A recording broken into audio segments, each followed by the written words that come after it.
Bringing his British rock style to the States, Guy Snowdon had a vision.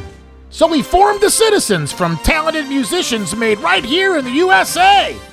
This week, we talked to Guy and guitarist Tyler Ray about their latest album release, One, and what band life is like for Guy and the Citizens. We got Guy Snowdon and the Citizens. I'm Big Bri. Level Up Cleveland starts right now.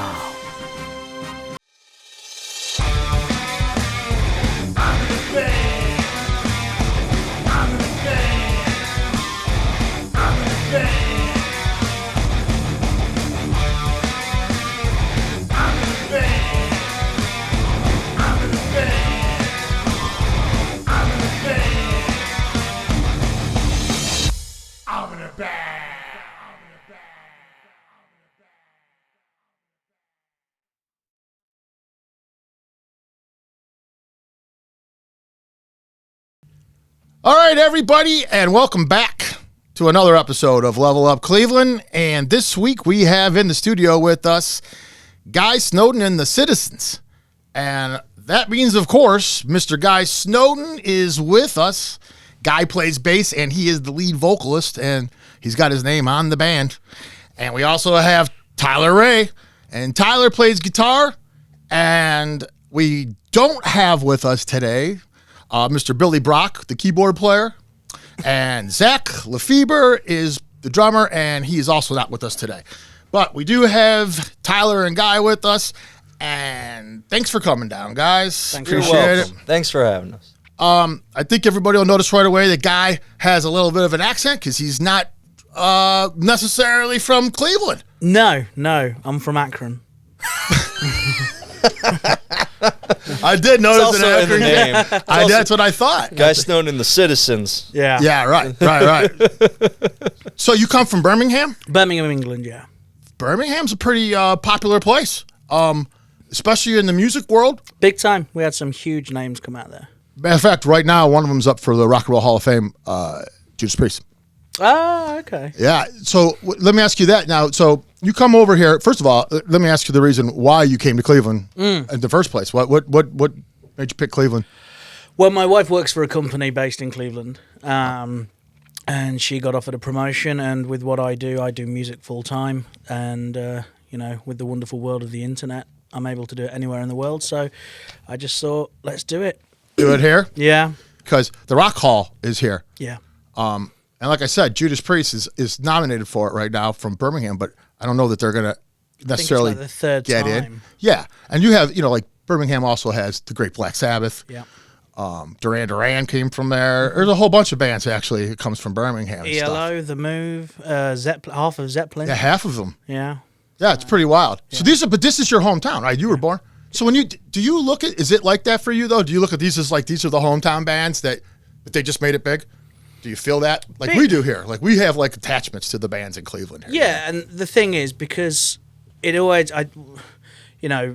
being in the city, England and English cities are a lot smaller and more compact than what you guys have over here. And it's like, yeah, go into a music venue, you would occasionally see Robert Plant or somebody, I worked in a music shop, so all these local people were coming in all the time, and you kind of just, it's not a norm, but it's still a regular kind of thing, especially in Birmingham. One of the guys, I don't know if you guys remember Slade. Yeah. They're pretty much all still around Birmingham and all that kind of stuff, and Dave Hill from there was in the store every week kind of thing, and really? Yeah. That's kind of cool, huh? So it's not a norm, but yeah, it's still a cool thing because it's so compact. You would occasionally stumble across somebody and go, hey, that's so-and-so from, kind of thing. But so with me being English, I'm heavily influenced by the music that I grew up with, like from the 90s, like the Britpop era and stuff like that. So your Oasis and all that. But I'm a huge fan of kind of the 60s, 70s rock as well, and Queen and all that kind of stuff.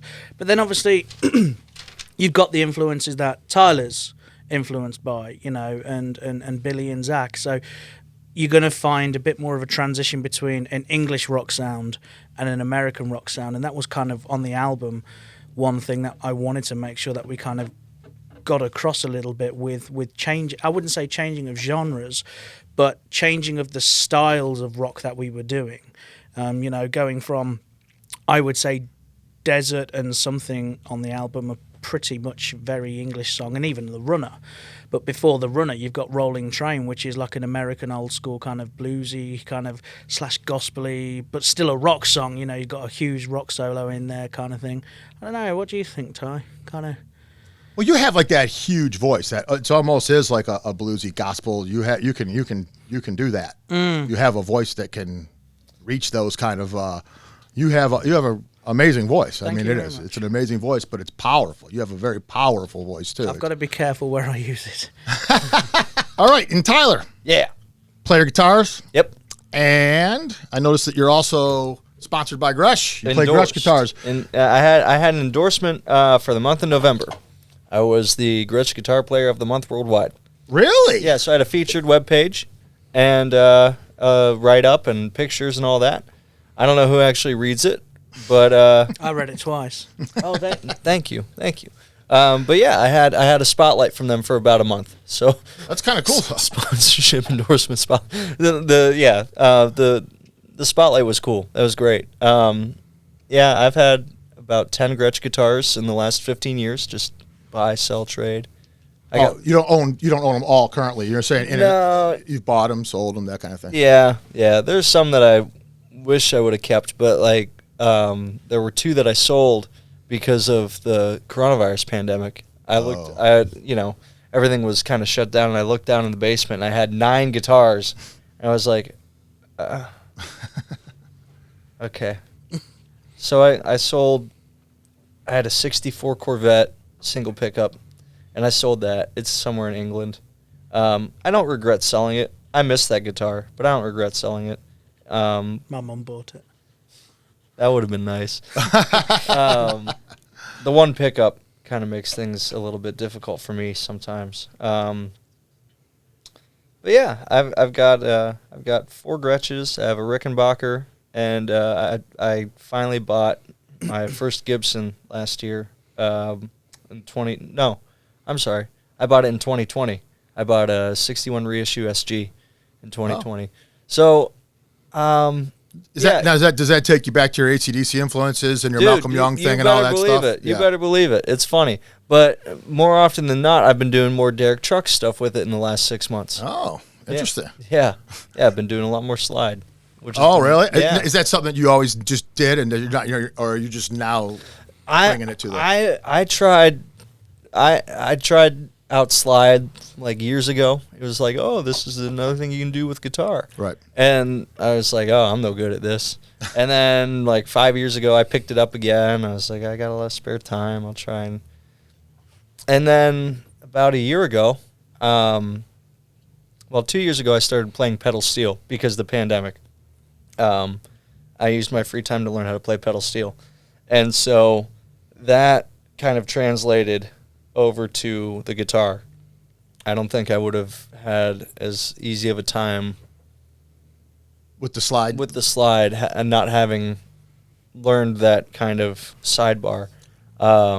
So yeah, the last year or so, I've been working more on slide styles.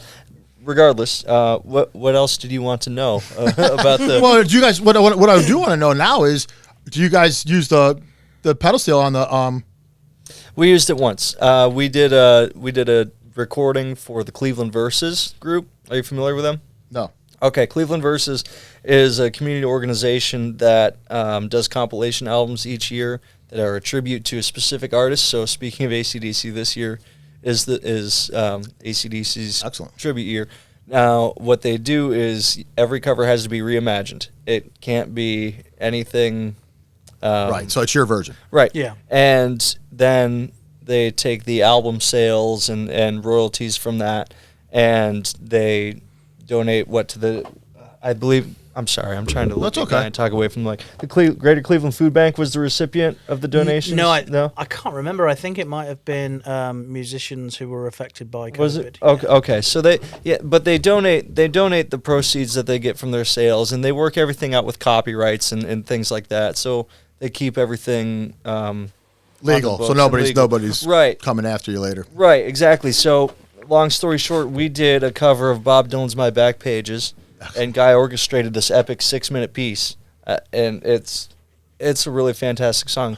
We used the pedal steel on that. We haven't used it on anything else. So the thing that I like to do is when one of the guys turns around and says, hey, I've got this new piece of equipment, whether it's an instrument, keyboard sound from Billy, or it's, a piece of percussion that Zach's gone and got, or something like that, I'm just always like, right, got to write a song for it. We've got to get it in somehow. And because the album was pretty much built upon demos that I'd already done and sent to the guys, it was like, okay, we need to get the tones of these guys on. And yeah, I think album 2 is definitely going to see a big influence with the pedal steel. So, oh, cool. So is that how you write it? Is that how you wrote this album though? Basically, you already had a whole number of demos set up, and then you give the demos to them, and then they change some throughout the process of getting it to the final stage? Yeah, definitely. The band started with me sending pretty much Tyler and Zach the demos that we thought were going to be kind of a cool way to put a band together. And the demos, I think the oldest one that I got was like the second song I'd ever written, which is Giving Time, and which I made changes in. One of the big things is Guy writes a lot of 4-count type things, and I remember we were working on Runaway, and there was this extra set of chords in there that went for 8 bars, and I was like, we don't need this. We get rid of that. We don't need too that. long. It's too long or too similar to this, and we wanted to, and then we started working on Giving Time, and Giving Time is kind of cool because it's his song structure will be like a verse and a chorus and then like a half verse, which is kind of a cool pacing, and it's different. You don't see that a lot. No, sometimes, and then it gets you back to that chorus quicker. Right, and then, exactly. Because the chorus is the driving point of the song.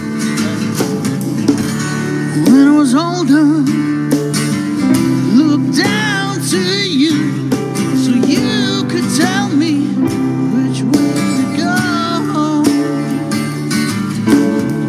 Sometime it was colder, you took me under your wing and you taught me how to keep warm.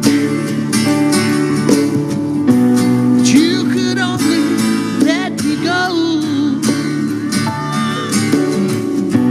You could never read my mind.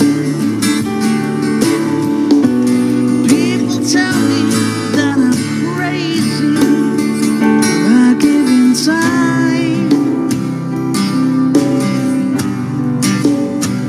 By giving time to you. And I don't know about you, but when I write a song or when we come up with songs, that literally the whole song is, it's almost like that song exists already, because in your head, you know how it goes. You can hear the guitars, you can hear the drums, you hear the vocals. You just know.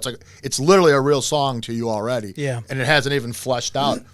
But then all of a sudden you give it to somebody else, or somebody else hears it, they'll hear something and they'll be like, well, if you tweak this or whatever, you would never have thought of that ever. And Exactly. And it kind of fucks up your song, right? Because in your head, we call it demoitis.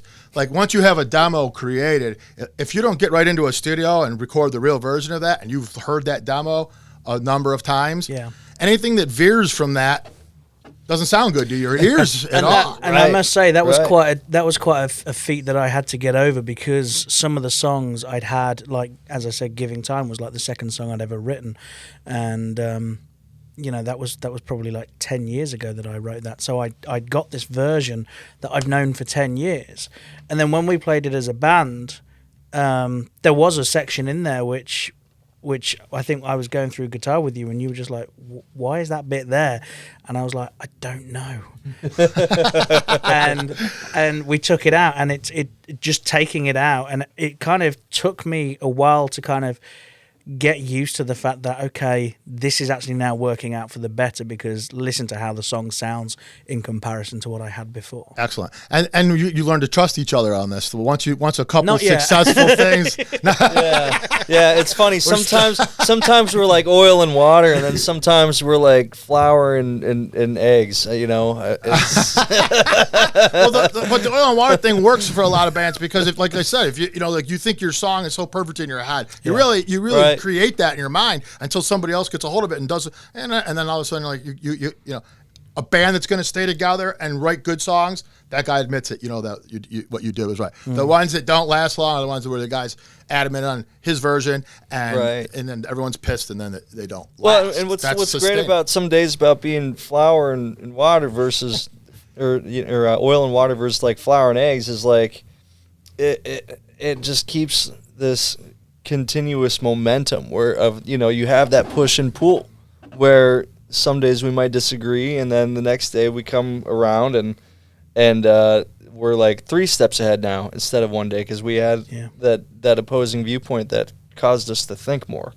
And well, how do you guys meet in the first place? I mean, how does like this is like a lot of miles between all of you. The power of the internet. Guy had a vision. He got online and he sought people that looked like his vision. No, I mean honestly, that's how. Well, so what does your vision look like? How do you? My vision originally was for me to form a band of just me. No, you had no the citizens. I didn't want them. No, there could be truth in that. I don't know.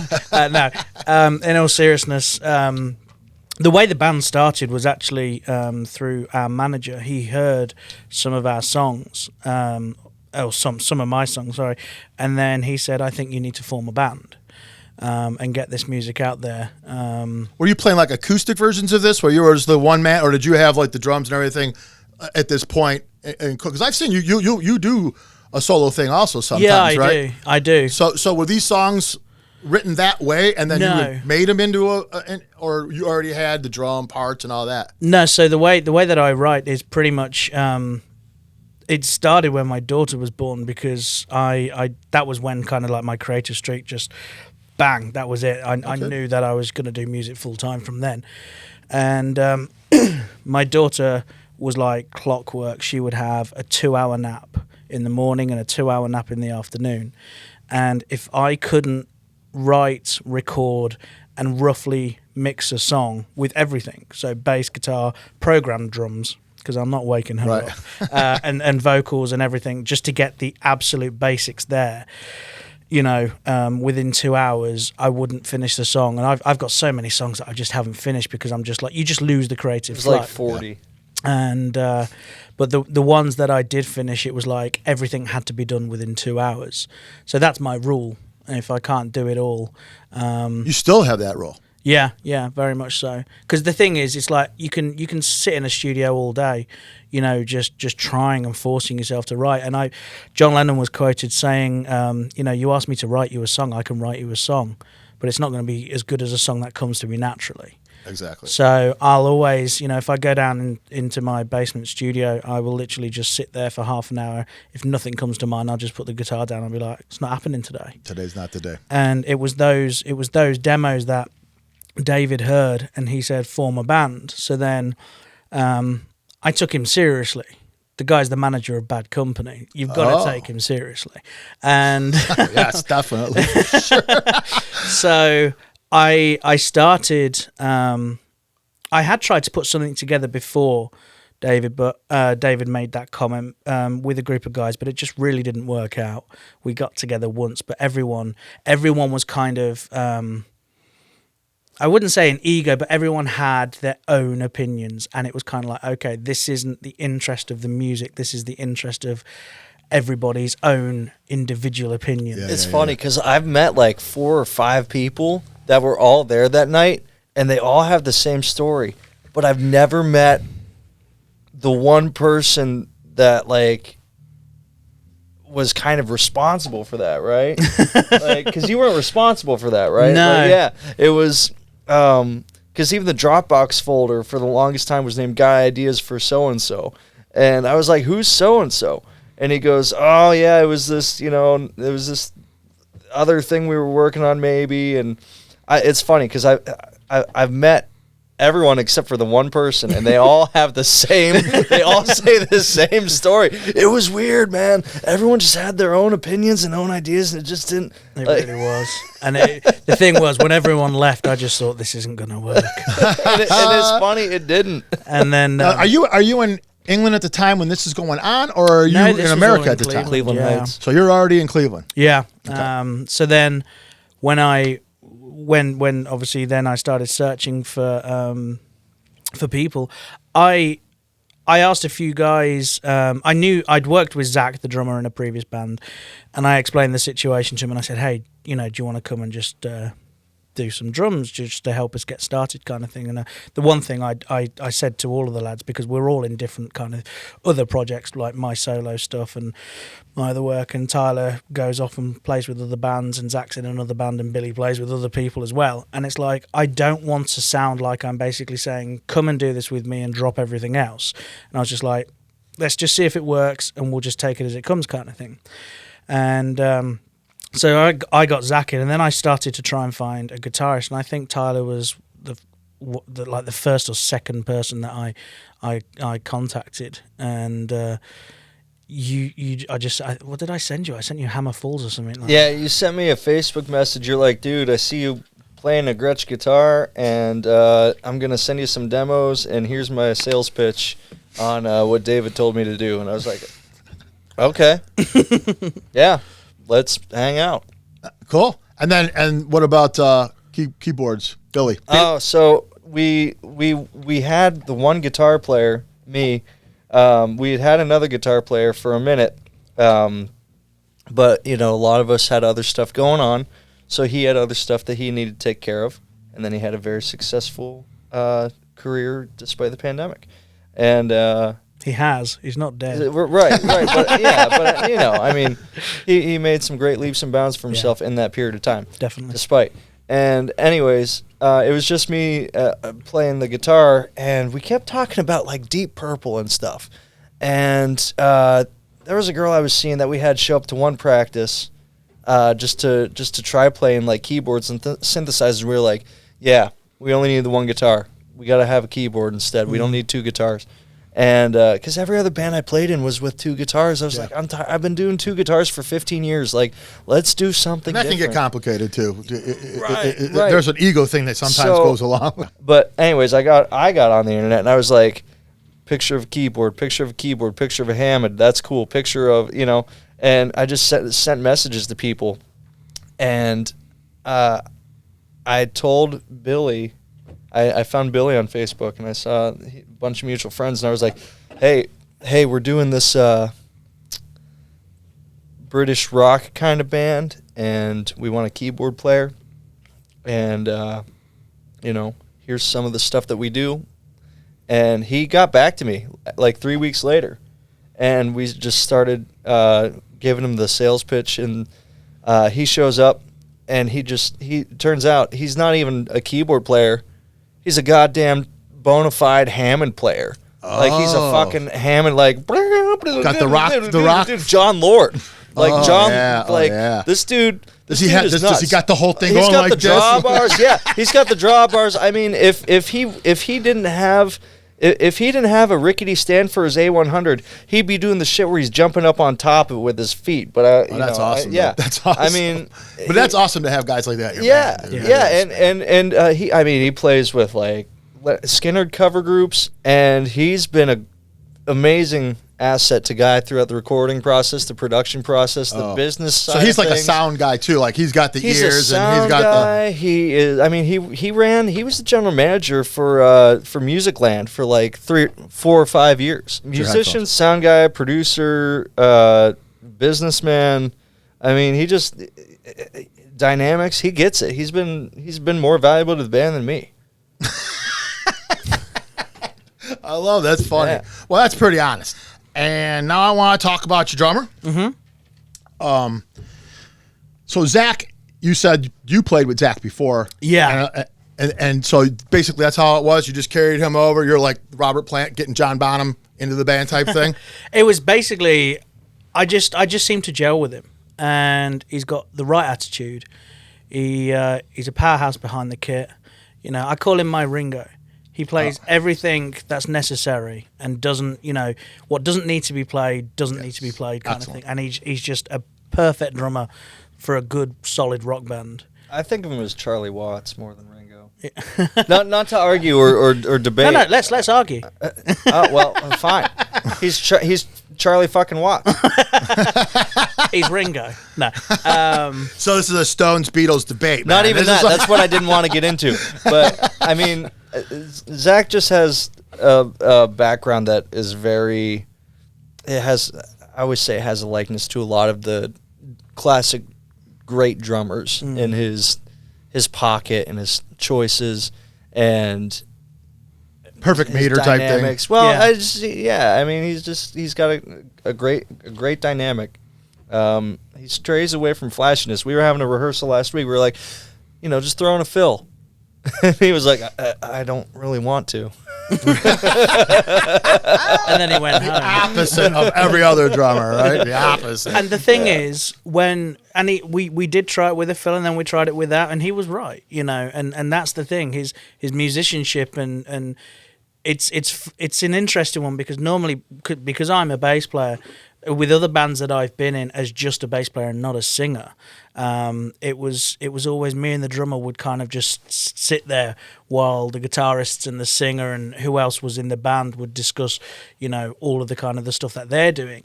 But it's because, you know, because I'm the lead singer as well as the bass player, those conversations are, you know, between all of us. And that's the nice thing is the fact that Zach doesn't just sit there and just let us decide like what's going on in the songs like most drummers that I've worked with would do. They just follow what we're doing. Right.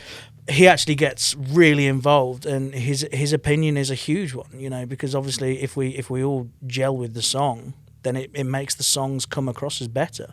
And that's actually, it's funny because after each gig we'll come off stage and say, do you know, we could have done that little bit a bit better, or we could have done that better.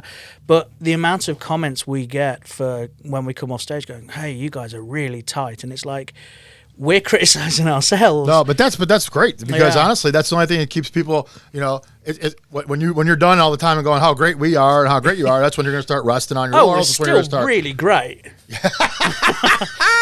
That's great though. I mean, honestly, but that is it's so easy for people to get in this business satisfied.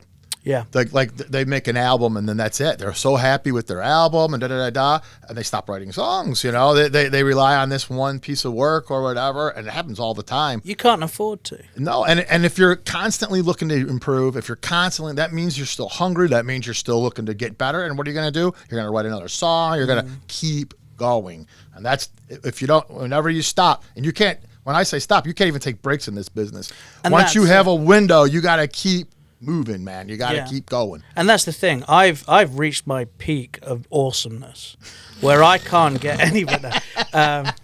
In all seriousness, you're spot on. You know, if you stop, yeah, that's the problem. And there was a time before the band where I did stop for a few years, and my granddad passed away, and I remember my last conversation with him. He was like, "I wish you never stopped the music." And it still took me about a year to get back to it. But I did, and, you know, to be in the position working with some amazing people, and it's not even just the Citizens, you know, the Citizens is like, that's our baby, you know, and it's such a great force. And we've got a team behind us that are not even musicians. Oh yeah, You know, I've noticed that you do. You have you have an entire professional outfit set up, helping you along this whole thing too, Yeah. which again, you know, that's when someone's taking themselves seriously and they're really putting their best efforts into it. That's what you do. and you have to, Yeah, you know. that's and what you do. I think the thing, the thing for us is, if we're not taking it professionally, we're not taking it seriously, it's not worth doing. No, it's not. I mean, unless it's just a hobby, and then it's an expensive hobby. You know, like these hobbies get very expensive. That's all it is. You ain't kidding. Tyler and I know about that. Oh my god. He saw 9 guitars and sold a few. I see 9 guitars and say I need a 10th. But and that was the thing. the way that the actual band was created and when the band was created, you know, to be sat with you here today, it really shouldn't have worked, because we started at the start. Like, my conversation with David was in the summer of 2019. The band really formed and started kind of getting the name around in November 2019.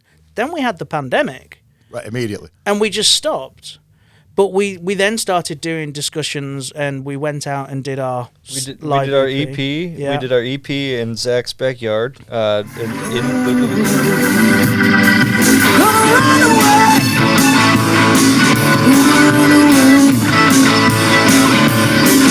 If money is not an object, then is it just a figment of my own imagination?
We put out some cash, and we had 2 singles that we recorded in Guy's basement, but had mixed and mastered by Abbey Road Studios in London. No and kidding. we wanted to do that for a little bit of marketing and promotions and some reputation type stuff. Yeah.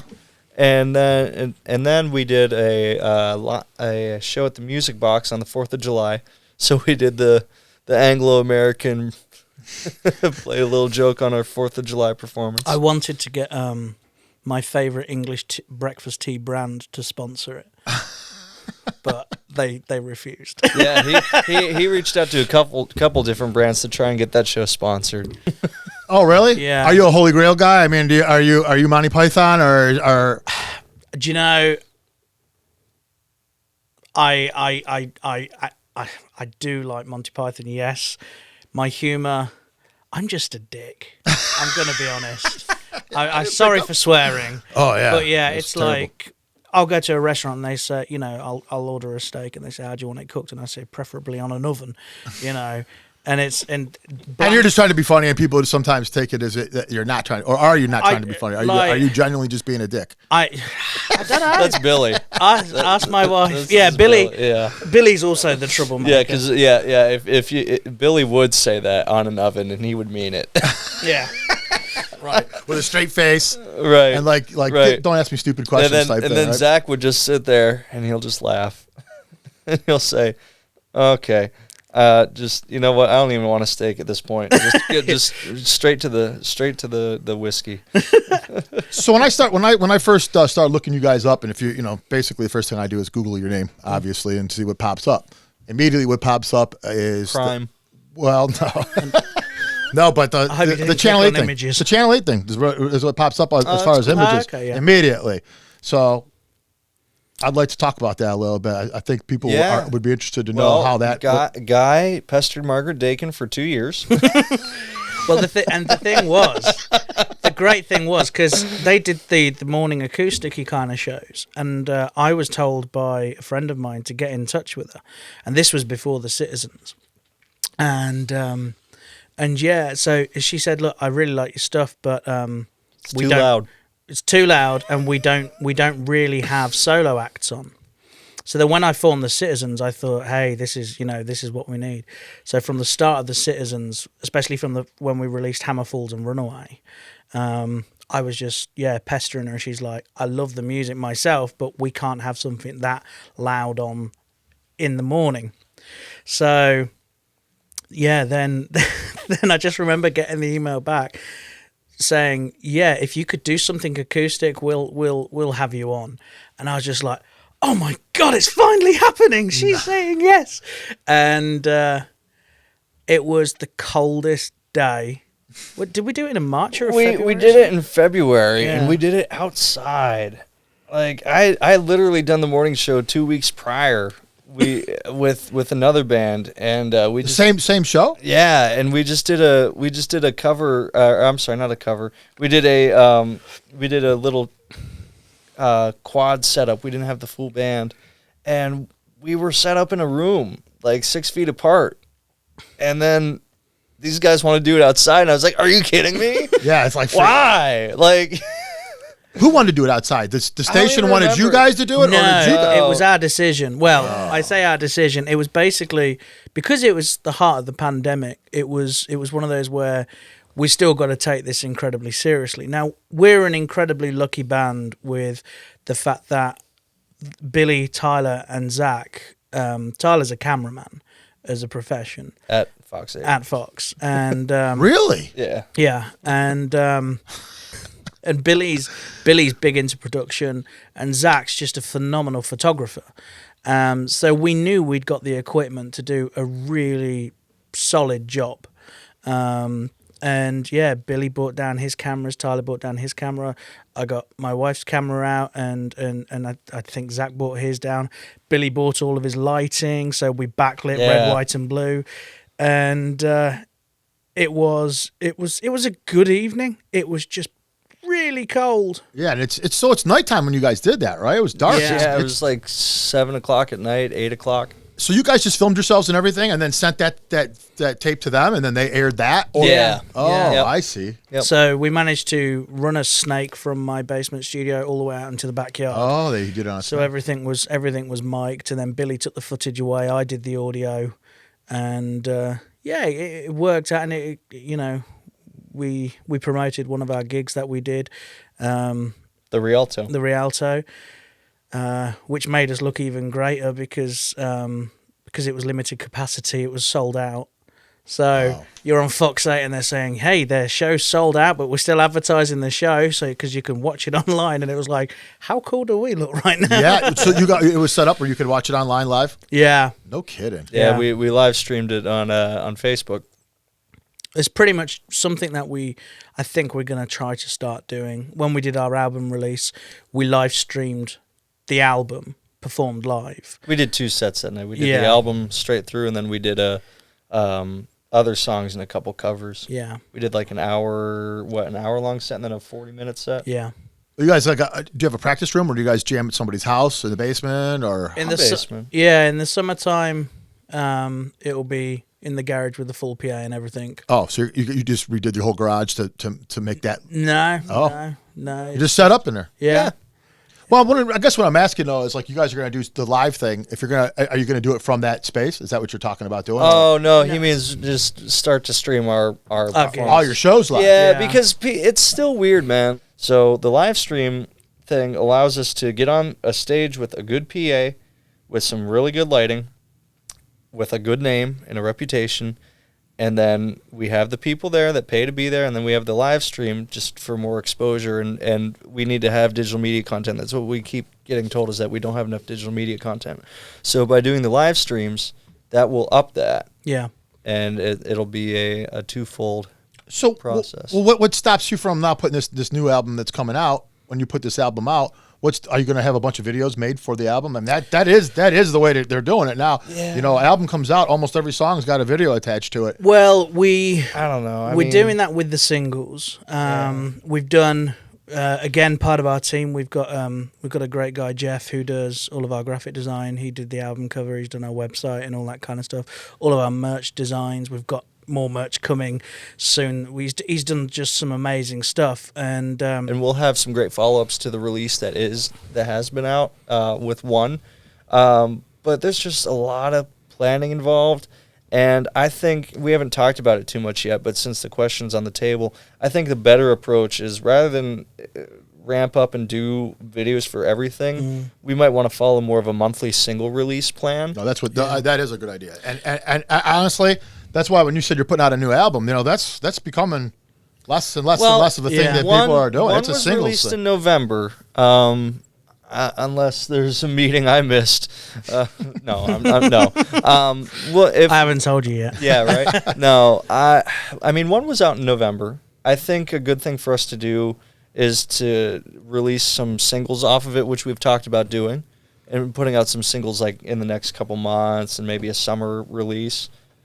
Well, yeah, because our first, the one that we classed as our first single, Stand Together, which is the first track on the album, that was released, I think, 3 weeks prior to in October to the album. And then I think we're actually talking about the videos. Now I've remembered. It was Jeff has done a lyric video for Stand Together. Yeah. We do have the next 2 singles. And that was interesting because that was a great discussion that we all kind of had, because obviously with all of our own individual kind of tastes on the album, it was like we've all kind of got different ideas of what the singles would be. So the discussions to which singles should be which, and I won't kind of come out and say which ones, but we are releasing another single. Is it next week? we didn't? We're doing another one. The one we're releasing next week is the one I wanted out like immediately. Yeah. I wanted it out as like its own before the album, like its own standalone single. You like this song? It's a powerful song. It's a powerful song. What's this one? What's that song called? So this is called In My Stride. Okay. And actually, I can say it because we're advertising for the fan video. That's right. So for a video for this, we knew we had to do something because Laura, who is a contact that I regularly communicate, she's quite high up in the industry. She checked out all of our stuff, and she just turned around and she just said, "You need visual for the singles." And I just immediately thought, ugh, the thing is, we've all got a hectic schedule, and it's kind of like, how are we going to do a video? Have we got the time to do the video?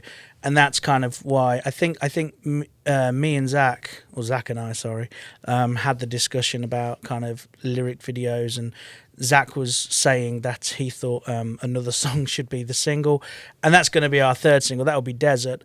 But yeah, it was. We knew we had to have something visual then, because too many people that we should be listening to, which we do listen to, had told us to get visual. So I'm always pestering Jeff. I'm calling him up and saying, I need a lyric video. And he says, when do you need it? And I'm like, 2 days? Is that okay? And he's like, this is always you, Guy. And for me, it's like... But then he does it. Yeah, he does. And he does a great job. And he's already done the video for the third single.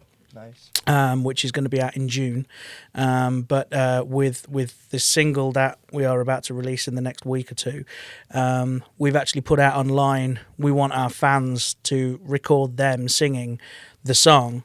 So like a fan video. I saw that promo you just put up. Yeah. Yep, on Instagram. And we're having some great responses. Yeah. I think we've pretty much got enough for a full video, but obviously the more people, the better kind of thing. Got a bunch of gigs lined up yet for the 22?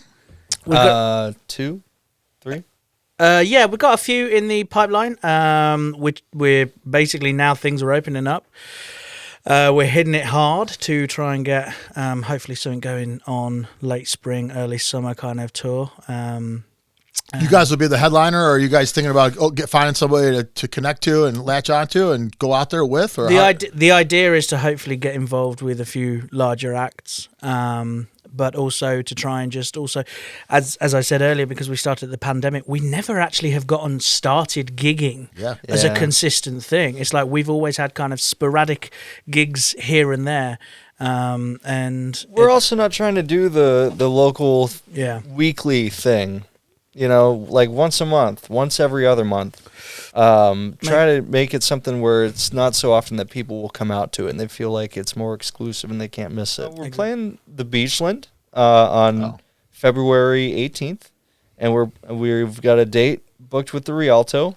It's March or April? I think we're looking in April. And then we have one of the larger summer events, What is that, Painesville? Twinsburg. That's Twinsburg Party. Should probably know. Do they call that Rock the Park or Party in the Park? Party in the Park. Party in the Park in Twinsburg, Rock the Park's in Painesville, right? Oh, no, maybe it's the other way around. Regardless, we're playing in Twinsburg in We'll figure it out. this summer. So that's actually one of their larger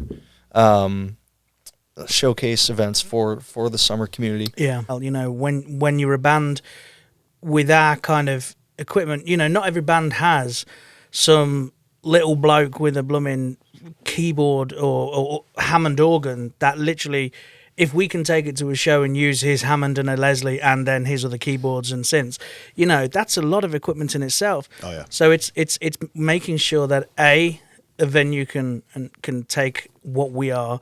We're a loud band, Right. It's about the experience visually, not Yeah. just audible the sound. experience, Like yeah. Billy plays his Hammond through a Leslie. I use a Leslie speaker as well. Guy plays a full stack. I've on got his an bass. auntie called Leslie. Aunt Leslie. That's right. So it's like we enjoy using all that big equipment. We enjoy the experience that comes with seeing that equipment on the stage. So And you find people take us a lot more seriously. yeah, Well, yeah, there's a legitimacy thing that goes with all this stuff. Yeah, we did the Painesville Party in the Park, and to see, and the nice thing about that was it was one of the few gigs where you get roadies, and the roadies came to help us get all of our equipment. Their attitude changed from unloading the previous band stuff to then seeing what we had brought, and that was just their attitude towards the equipment and not us as a band. Yeah, you know, right, and right. it's incredible to think, okay, yes, those items are what we need to create our art, but yeah, as Tyler said, the visual aspect. Right. You know, when you see those things on stage, and you know, I've got a small little bass amp that I could happily take, and it would do its job on stage. Sure. But it doesn't look and it doesn't sound as impressive as my full bass stack. You know? Absolutely. Well, just remember the 80s and the late 70s when you'd go see bands play. Yeah. You didn't see their, you know, now it's all through PAs and stuff, but back in the day, remember the walls of stacks that they would show up with? Well, that was a lot of those were empty. Yeah. Right. You know what I mean? There is definitely a visual that goes along with that. It just looks cool. Empowering. Yeah. You know, you know you're in for something potentially special, you know, when you see such a force, and that's just the instruments. You know, Tyler and I, it's like, okay, I don't really need a backup bass, and very rarely will I take one to a gig. But the thing is, it's like when we did the album release, I made sure I took both of my basses, and then suddenly you've got 4 of Tyler's guitars and 2 basses. rather do that and know that it's in tune and ready to go rather than spend like 2 minutes. Well, tuning there's nothing everything more and messing- annoying than a band tuning up on stage. Exactly. So it's like if I just switch a guitar out instead of tune, it's like, okay, wow, that guy takes himself seriously, and he was quick about it, and we're on to the next thing. Well, that's another visual too, though. Just switching your guitars out, you don't see that very often in a non-professional outfit. But if you go see your favorite band play, those guitar players, because of tunings Right. and stuff like that, Right. and all of a sudden you're doing it, and Right. people see that and they're like, oh, and it does make a huge difference. Big time. And the thing is, it's like when you do see a band doing that, you've got to realize they're not just performing. You know, they're also the amount of stuff we have to do on stage. You know, that is not just musical. Like Tyler making sure that his guitar is the right guitar for that song. You know, my big thing is I'm playing bass, but for years Tyler and I have been discussing my pedal board. And I just eventually just thought, you know, we've got the album release coming out. This needs to sound just like the album. I'm one of the rare bass players that uses quite a lot of effects on my bass. Oh, cool. And when I'm singing, I'm not just singing, I'm playing bass. But then there are times in the song where I've got to switch effects. So I'm singing, I'm playing bass, and then I'm tap dancing. And I thought, I can't do this, because the other thing is I use an effect delay on my His vocal. vocals. So then suddenly both of my feet are going like that. Like My Geddy hands Lee, are you're like Geddy Lee over there Yeah, trying to do right. pedals and singing and play bass. It's and, it just became a nightmare. So then Tyler and I basically you came up with an idea of what I should be using for my pedal board, and I just went and got it. And We opened so his much mind to easier. the world of loopers. I kind of already went over some of your influences, but as a bass player, like who do you go to? I mean, you got a favorite, or do you have a? Yeah, I've always been trying to seek John Entwistle's tone. Oh, And I did have to sit myself down one day and to say, I will never play as good as him. Yeah. He's a So great I one. stopped trying. But yeah, people, you know, I to be fairly honest, I just think Entwistle is. He always said, "I'm not a bass player. I'm a bass guitarist," and I just thought that's bang on. You know, for me, I'm not a bass player who just sits there and just plays the very basics of everything. I like to add interest to the instrument because it keeps it exciting for me. I wouldn't say my bass lines are technically difficult. They're just, I would say, You're not playing just root notes. exactly. Yeah. I would say they're interesting. Yeah, you go know. listen to Desert. Yeah, that's quite a good one. You like that southern rock, that country type of flair to things? I grew up on a dirt road, so you know there's a little bit of twang, a little bit of cowboy. Literally, There's never had a house. Yeah. There's a little bit of twang in there. There's a little bit of southern. There's a little bit of heartland, Rust Belt, and then the guitar itself as an instrument lends heavily to blues and English influences, and it's. I mean, I guess I would have to say, which makes largely, I'm going to say this and it won't make a lot of sense at first, but California sound is largely what I do. Okay, now that doesn't necessarily make any sense to anything I just said, but the California sound is the Byrds, who were really big friends with they really admired the Beatles, and then Crosby, Stills, and Nash. And then eventually Tom Petty and Don Henley. The Eagles were out there. A lot of the guys that were in California came from Florida, or they grew up in California and they were inspired by England. The Byrds eventually went country, you know. And so that whole Echoes in the Valley documentary, if you ever watched that with Jacob Dylan hosting it, that's really kind of a lot of the guitar style I play. And I think, again, that really shows off on the album because when I was a teenager growing up, I was so into the English mod scene in terms of the music. Literally every single CD in my collection, I noticed one day everything was a British band. And I thought, yeah, that's because that's the only where the good music comes from. I grew up. And I started to discover people like the Eagles and Petty. But then, obviously, I've still got this big English sound. And I think, you know, when you listen to the album, again, you can hear those influences from... And, like, even Jeff... I'm sorry not to interrupt you, but, like, even Jeff Beck, he and Rod Stewart, when they were doing Faces, there's a lot of country sounds in there. The Rolling Stones, their golden years are more so country than rock and roll. Yeah. Country western. The CD's already was released in November. Mm-hmm. So how do people get your CD? How would they? Is it The Amazon? The whole. You got it everywhere. Well, we got it. We don't have it on Amazon yet. You can obviously buy it at gigs, but we've got it in the Exchange stores. Oh, really? So yeah, We're locally in the Exchange stores. Cool. That's cool. Not just locally. Ohio, Pennsylvania, And Michigan. Yeah. I'm sure there's one more. I think Chicago, Buffalo, maybe. Can't remember. I think it was Buffalo, Erie, Pittsburgh, Cleveland, Akron, Detroit, Something like that. So yeah, you can pick it up in their stores. But yeah, it's obviously available on iTunes and all the streaming platforms. We are sorting out an online store. Oh, great. Because we do have a line of merch which we're just finishing off. But yeah. And when you guys start releasing these videos, are you guys just going to release them on YouTube, or are you guys going to have a special platform like on your website or something like that? Pretty much everything. So you're just going to get it out to as many platforms as possible, and that's the best way to do it. We put it about a bit. Cool. So. All right, guys. Well, I think that's about it. Thanks We're going to wrap it up there. today. Yeah, thanks for coming on. It's been Thanks an for having awesome us. conversation. And if you guys see Guy and the Citizens are playing out, definitely go see them. And that's about it for us. Level Up Cleveland checking out. You'll stand by when the hammer falls.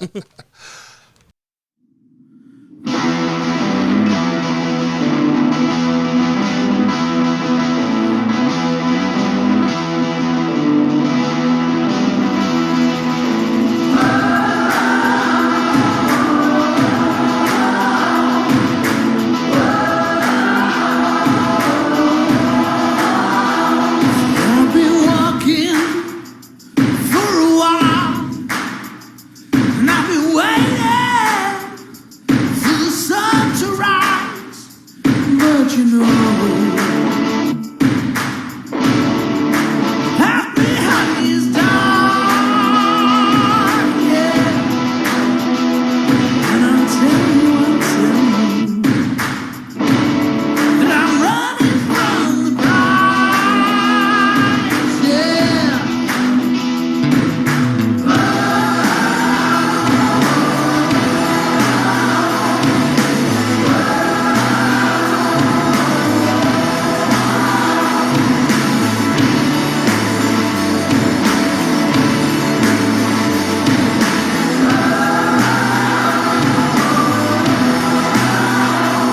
And I'm gonna make a change, and you'll know that I'll get there, don't you know? People have done wrong, yeah. But the time that's on you,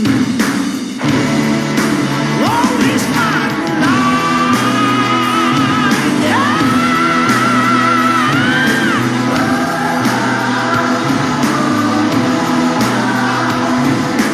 People stand together. People make us feel alright.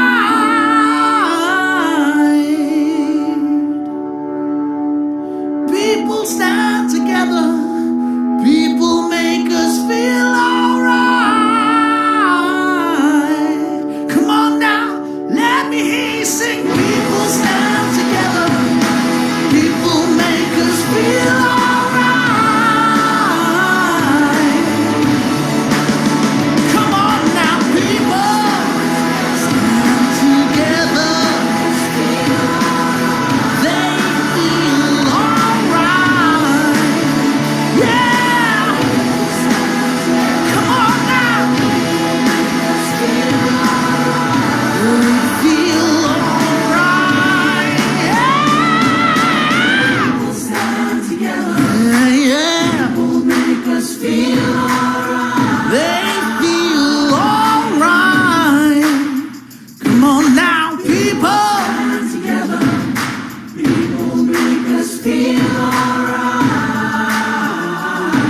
Wanna hear you sing with me now? Come on now, people. Stand together. They stand. People make us feel alright. No, they do. You know they do. I said the people one more time. Singing people. Yeah.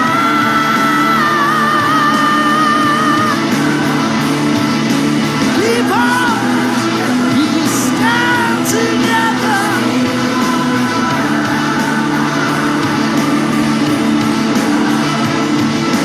People stand together. You know they feel alright.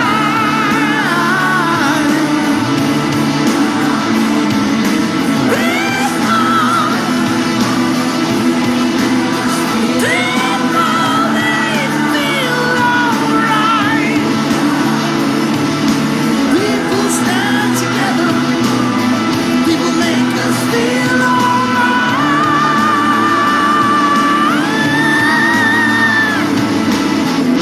Stand together.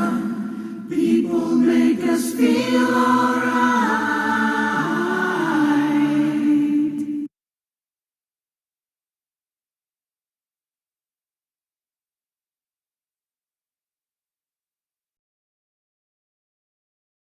That'll be fine.